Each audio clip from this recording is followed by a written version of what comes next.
You might have recognized Ode to Joy there, a marvelous professional classical piece. And leading into this episode of Mostly Hairless Apes, I'm Dr. Gene Mesco here in the Church of Science, talking about Vestigial Aristocracy. That's a very aristocratic piece, classical music. A lot of people wrestle with that. Some people don't enjoy it. But I love it. I heard that the other day, and it set me off on today's ideas about how do we transform the ongoing wonderful experiment of the American democracy and having a liberal democracy take over our global civilization. How do we build a better world for everybody? And part of it has to do with that classic conflict that I've been talking about between democracy and belief systems and capitalism and all the major social adaptations that we have. I'm trying to shift towards the Church of Science as our main belief system so we can deal with knowledge. And I realized that professional is a huge distinction that needs to be made.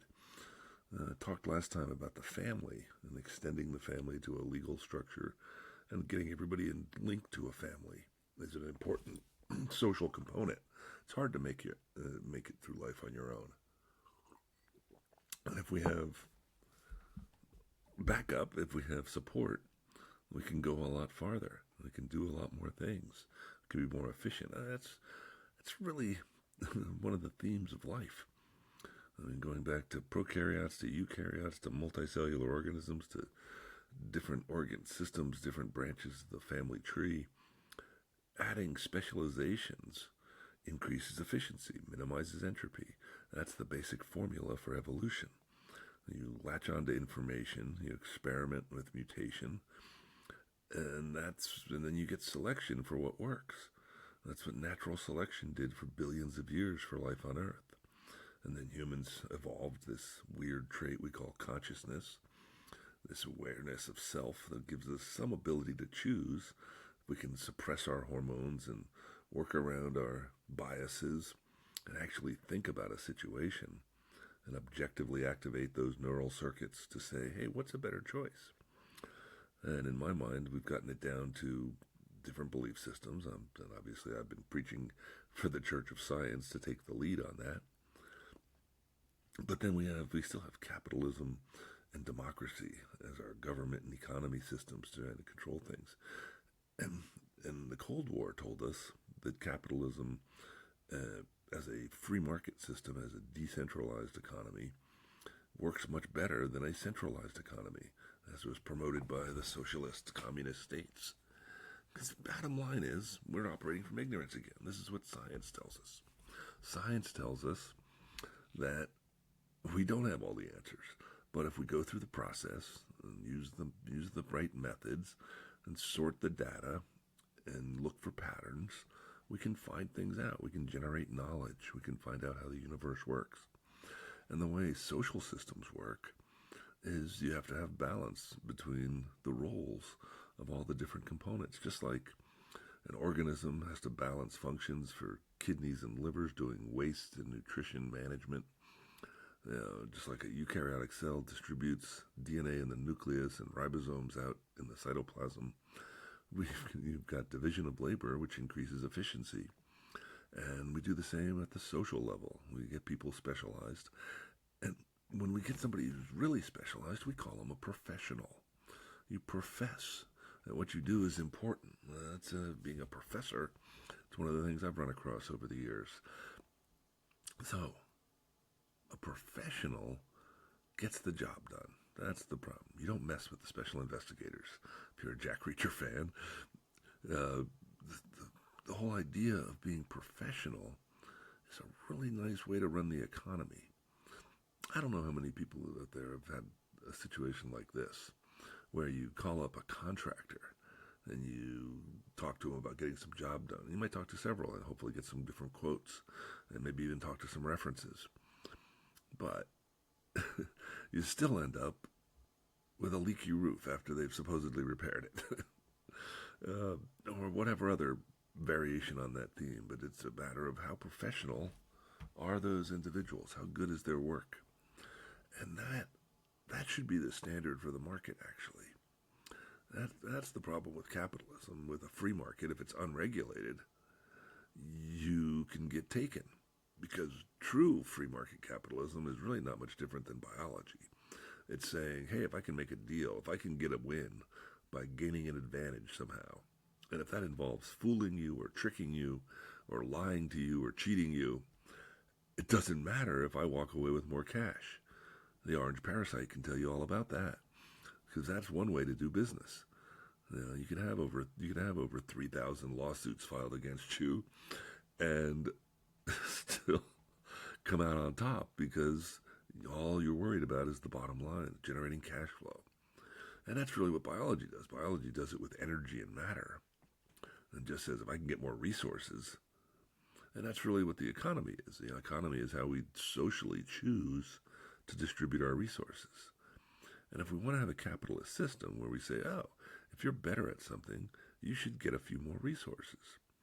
But how does that mesh with democracy? Well, we have to say, well, we want everybody to have an equal option for opportunity. That's the trick. That's the difference. We don't want to negate the time and effort, the blood, sweat, and tears that somebody puts into becoming a professional, becoming good at something. If you're better at something, we want to reward that. We want those people to achieve more. We want them to be the aristocracy. We want the betters to step up and say, hey, I've got a few more skills and I can do this better, and I'll take a few more resources for that. Thank you very much. But I understand also, and here's the big trick, that I'm also part of the whole. I'm also still in the system. That's the problem we have with our social model right now, is not everybody's in the same system. And because we have different systems, it's okay to fight and cheat and lie and steal to the other people, to those people. You know who they are. And as long as we win, and that's the challenge of the new era, of the 21st millennium.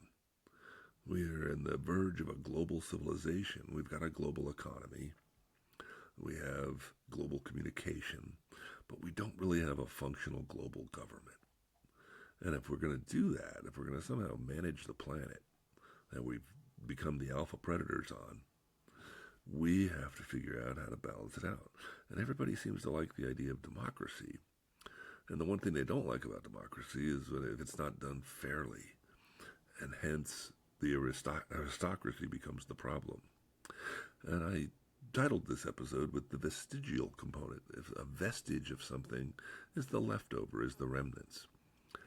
We've been building civilizations for thousands of years, and the main way we've done that is people who are better, who have better skills, who have better talents, who have control of more resources, have stepped up and led the way in all sorts of historical circumstances. And we've built different civilizations, and they've persisted based on their evolutionary fitness. The better ones became empires, became dominant systems, until they collapsed. And arguably, America's had its run at an empire. We have to decide, right, how much of an empire we want to be, how much of a democracy we want to be. Because America controls a big chunk of the world market. It has a huge military component, which gets back to just basic force, a biological, natural component of life. And we have to decide, do we want to spread democracy, or do we want to spread capitalism? Because capitalism comes from the resources, comes from the natural world. That's the connection to society and civilization. The economy does, because if the economy is defined as the social adaptation that helps us distribute resources in an artificial civilization, then it's really the closest extension to natural selection. But democracy is an extension from artificial selection. Democracy extends from artificial selection because it arose as a thought, as an idea in the brains of humans, and it got shared, and it was appealing to say, I don't have all the answers, and you don't have all the answers, but if we work together, we can specialize, and we can build things, and we can work together, and all we have to do is set up a few basic rules to keep it fair. If we can keep it fair, then we can work together and have a functional civilization. And that worked as long as people agreed to the rules. And that's why the aristocracy was such a big deal for so many recent civilizations. Building up an upper class, you had a select set of people who shared some biology. A lot of it was inbred family stuff for years with monarchies. More recently, it's been capitalist aristocracies, whoever can control the most resources. And that's been a little less organized. Because in families had a much longer history than economies. We've been around with families. Families extend back all the way to our animal ancestry. And families, social groups get along. Kin selection is a real thing in natural selection and biology. And we support our family because natural selection works by selecting genetics. Genetic factors are the key variable for natural selection. But artificial selection is based on ideas. And if the idea of democracy being selected for, it runs up against genetics because nobody wants to admit that their genetics might be defective or that their genetics might be insignificant. That's also part of the game. That's where we get sexism and racism and all those fun things. Because if I look at those things from a biological perspective, I can say, oh, a man's stronger than a woman. Oh, white people are better than black people. Oh, you can have all sorts of fun assumptions there. And based on a given job, we're just talking straight strength. If we want to be a manual laborer, yeah, I'd rather have a guy who's got more muscle mass, but I also might have a woman with enough muscle mass to lift something over a weak guy. So as long as we fit the traits to the job, and we've built up all this technology that has minimized those biological differences. Most jobs nowadays require you to think. I shared the other day, I just started a new semester here teaching college, and I had a student come up after we went over the syllabus, and she said very definitively, she said, "You want us to think a lot in this class." And I thought, yeah, I do. That's my job. I'm supposed to make you think about stuff. I'm supposed to get you to learn things, and you should understand them, which means you have to think about how they're connected and how they interact, which is ultimately about becoming a professional something. In my case, professional biologists, professional scientists. But that should be the standard. It doesn't have to be. Aristocracy is just based on who controls the resources. That's really how that evolved over the years. All the monarchies that are out there, that have been in our past, evolved because some families had some good genetics. They had some good education. They learned some good skills, and they were able to lead people through trials and tribulations of life. And they built up different civilizations, and they lasted as long as they lasted. Different empires rose and fell. And we've been running this American experiment now for a few centuries, and everybody seems to like that idea about democracy and rules, but it's a matter of how fair is it. And we're under this assumption that because democracy arose in Europe, that it can only work for white people. At least some people consider that. And I'm not sure how accurate that is. I think everybody can appreciate democracy and wants it. But how do we balance it with capitalism? Well, in my mind, it's a really easy transition. All you have to do is say, people are more important than money. That if our goal as a civilization is to optimize the development of the human species and figure out where we should go, the one thing we should do is build a sustainable environment, maintain a sustainable environment as much as possible that optimizes the opportunities for every individual. And within that, subservient to that ideal, which would be the ideal democratic ideal of saying everybody's got an equal say in this process who achieves a certain status. And we'll get back to that in just a second. But the idea of democracy being in charge of the economy, the government being in charge of the economy, is that we want free markets. And what we'll do, and we'll talk about that again in just a minute, but let's go back to the class issue. We make distinctions all the time. We built up the distinction in family that the adults take care of the children and the elderly. Obviously, one of the things about life is we're born, we grow, we develop, we age, and we get old and we die. And over that spectrum of life, we'd like it to be as good as possible. Well, but at some points we're not responsible. So who's responsible? The adults are responsible. So the adults are responsible within a family. They take care of the infirm, the sick, the children, the elderly, and the adults have to be in charge.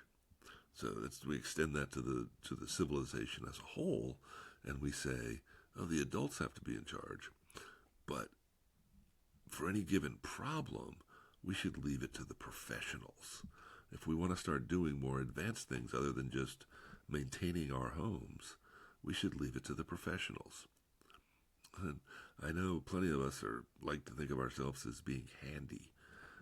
I like to tinker with things or just save money. And I have to say, being a homeowner for years, I've been quite disillusioned for the most part with service people who come out and say they're going to do something and fix something or build something or repair something. And unless you're in the bracket where you can pay top dollar, there's not a lot of standards. There's not a lot of quality control in a lot of different fields. And that creates a problem. Because socially, I can't trust those people then. How do I trust those people? That's the idea behind all these lists that get generated and rankings. And you know what? That boils down to being professional. If I want a professional to come in and do some work, I should be willing to pay for that, or I should be able to pay for it. And that's where we want to get to as a society then. We have an echelon of adults taking care of families, but at the social level, at the next level up, the aristocracy should really be whoever are the professionals at things. The people who've put in the time and the effort, who have the talent and the skill to accomplish a degree of proficiency, a degree of efficiency in getting the job done. I realized that years ago teaching students, you run across this situation where people say, oh, they want a college degree for a job. It doesn't even have to be in the field. What the heck's that about? Because half of getting education is learning about something, learning biology, learning what all the molecules are, how DNA works, what cells are, all that fun stuff. But the other half of going to college is it's voluntary. It's an educational process distinct from the mandatory K-12 system that we have that says, oh, here's a class. If it's a semester, here's 15 weeks. Here's a syllabus.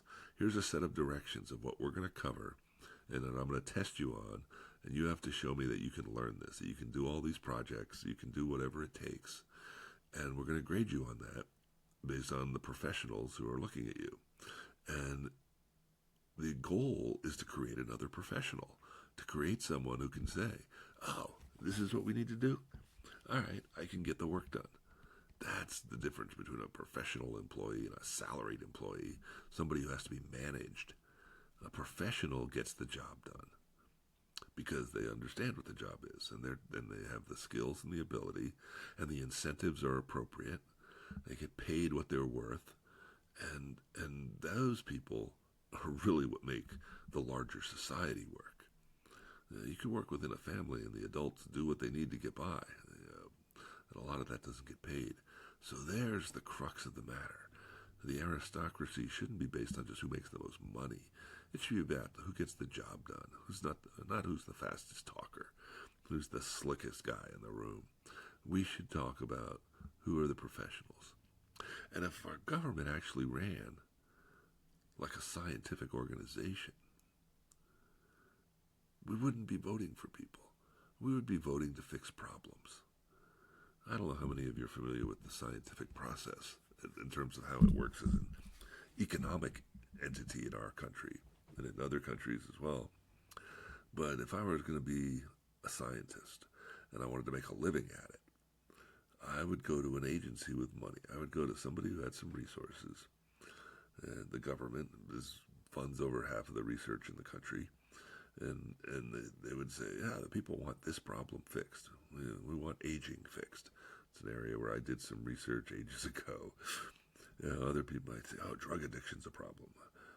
So what do? You put out a request for proposals. You say, I need an answer to this problem. And then you let the professionals get to work. And the professionals would generate a proposal. They would put up a budget. They would say, here's what we're going to do. Well, you don't have enough information. We're going to run these experiments. Or if it's an engineering proposal, if we have some answers, we need a new bridge built, we'd get a proposal and say, we want a bridge over the troubled waters, whatever it is.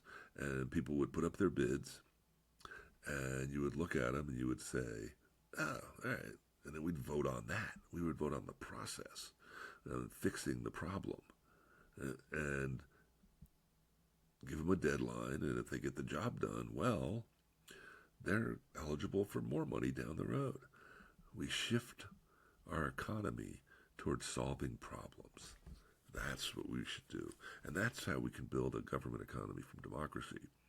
Now, you're saying, oh, that would be socialist. That would be controlled by the government. We should still have a free market.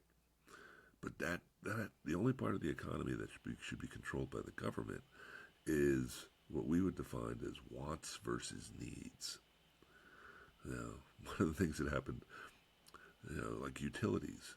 Utilities fall under government regulation because we've decided everybody should have electricity. Everybody should have sewers and public sanitation.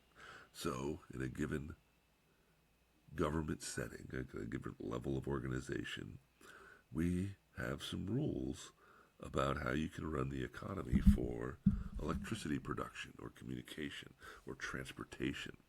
And we make rules for everybody to follow, and we seem okay with that. That's all the government should regulate. The stuff about what we want to do, what kind of clothes do we want to wear, what kind of food should we be eating, that's open to market interpretation. That stuff is about marketing, and we should let companies do that. But what we shouldn't allow is people to get so freaking rich, to sequester so many resources that they can override the process. They can buy politicians and do that. We shouldn't allow any new aristocracies to persist, or the old aristocracies to persist. We should build a new social order that says, hey, wait a minute, we just want the professionals to get the job done and leave the rest of us alone and let those things evolve and try to minimize the rules. And how would we do that? Well, we could start building up a new economy.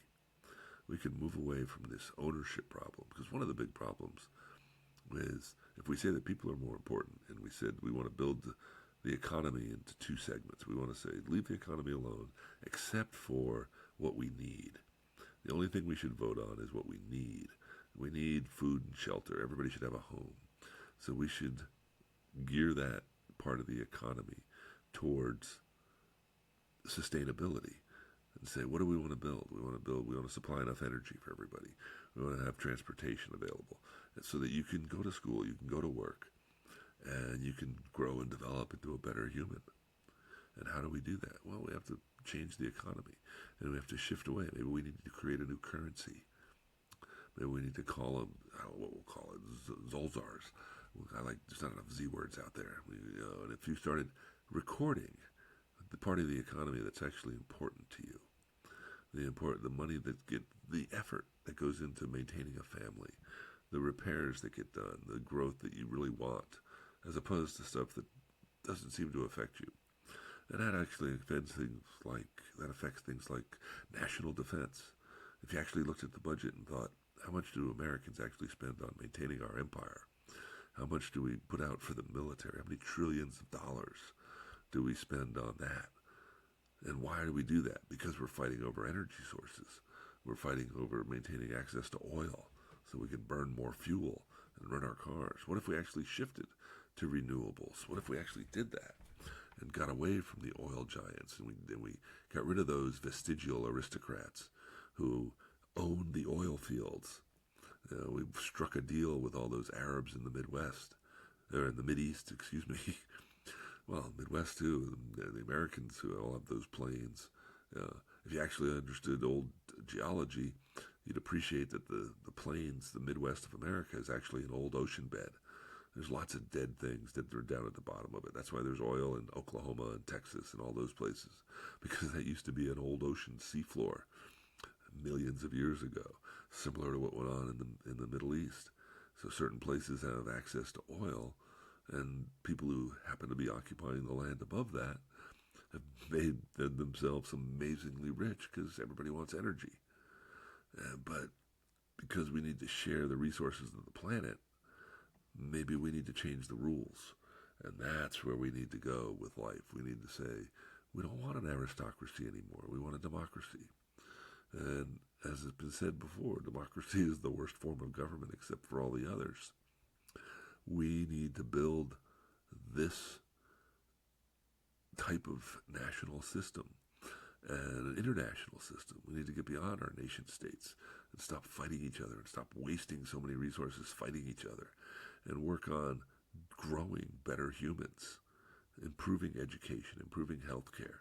And all we need to supply from a government perspective are the basic needs. And then you turn people loose in a free market economy and say, how good are you? You require them to become professionals at something. You require them to become professional engineers and musicians. And we pay people to do those things and supply those things for us. And we let them make their way through the market. But we hold everybody to a standard. And we change aristocrats into professionals. And then we hold the professionals responsible for the production of the things that we need and the things that we want. And may the best human win. Should be easy. We'll talk more next week. Have a good day.